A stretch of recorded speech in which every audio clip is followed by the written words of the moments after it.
ఉన్నత స్థాయికి ఎదిగిన వారందరినీ ప్రతి ఒక్కరూ స్ఫూర్తిగా తీసుకోవాలని, ఉన్నత శిఖరాలను అధిరోహించాలని, అనుకున్న లక్ష్యాలను చేరుకోవాలని, ఇతరులకు ఆదర్శంగా నిలవాలని మున్సిపల్ మాజీ చైర్పర్సన్ రంగినేని మనీష అన్నారు. ఆదిలాబాద్ జిల్లా కేంద్రంలోని ఆర్ట్స్ అండ్ కామర్స్ ప్రభుత్వ డిగ్రీ కళాశాలలో అంతర్జాతీయ మహిళా దినోత్సవాన్ని నెహ్రూ యువ కేంద్ర సౌజన్యంలో గురువారం రోజున ఘనంగా నిర్వహించారు. ఈ కార్యక్రమానికి ఆమె ముఖ్య అతిథిగా హాజరై స్ఫూర్తిదాయకమైన సందేశాన్ని ఇచ్చారు. ప్రస్తుత తరుణంలో పురుషులతో సమానంగా మహిళలు అన్ని రంగాల్లో రాణిస్తున్నారని అన్నారు. మహిళ అంటే అబల కాదు, నారీ శక్తి అని నిరూపిస్తున్నారని అన్నారు. ఇక మహిళల ప్రత్యేకతను తెలియజేయడం కోసమే మనం మహిళా దినోత్సవాన్ని నిర్వహించుకుంటున్నామని తెలిపారు. అంతకంటే ముందు కళాశాలకు చెందిన విద్యార్థులు ప్రదర్శించిన నాటిక ప్రదర్శనలు, అదేవిధంగా సాంస్కృతిక కార్యక్రమాలు ఆహుతులను అలరించాయి. అదేవిధంగా ఉత్తమ సేవలు అందించడమే కాకుండా ప్రతిభా పాఠాలను కూడా కనపరుస్తున్న మహిళలు, అధ్యాపకురాలను, అతిథులను ఈ సందర్భంగా శాల్వాలు, పుష్పగుచ్చాలతో సత్కరించారు.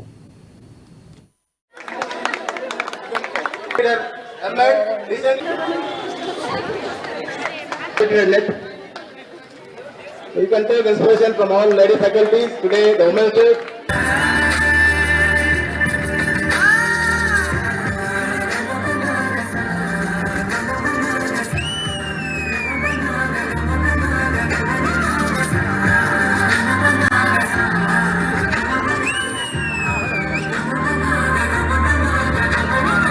స్త్రీ తను మరో జన్మెత్తి మనకు జన్మనిస్తుంది.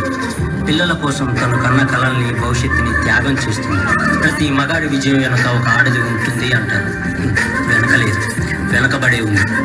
మనం కింద పడితే అమ్మా అంటాం. అలాంటి స్త్రీని పడేస్తూనే ఉన్నాం, అగాధాల్లోకి పడేస్తూనే ఉన్నాం. ప్రపంచం ఎన్ని సంఖ్యలు వేసినా తన ప్రపంచంలో తాను స్వేచ్ఛగా ఎగిరే పక్షే స్త్రీ. మీ అందరికీ అంతర్జాతీయ మహిళా దినోత్సవ శుభాకాంక్షలు. ఈరోజు చాలా చెప్పేదంతా మీకు అర్థమయ్యేలాగా పెద్దలందరూ మీకు తెలియజేశారు. ఎందుకు ఈ మహిళా దినోత్సవం, ఈ ఒక్కరోజు ఎందుకు, 365 రోజులు మనవే కదా. ఈ ఒక్కరోజు ఎందుకంటే మన ప్రత్యేకత ప్రతి ఒక్కరికి, దేశానికి తెలవాలి కాబట్టి ఈ ప్రత్యేకతను మార్చ్ 8వ తారీఖు మహిళా దినోత్సవం జరుపుకుంటున్నాం.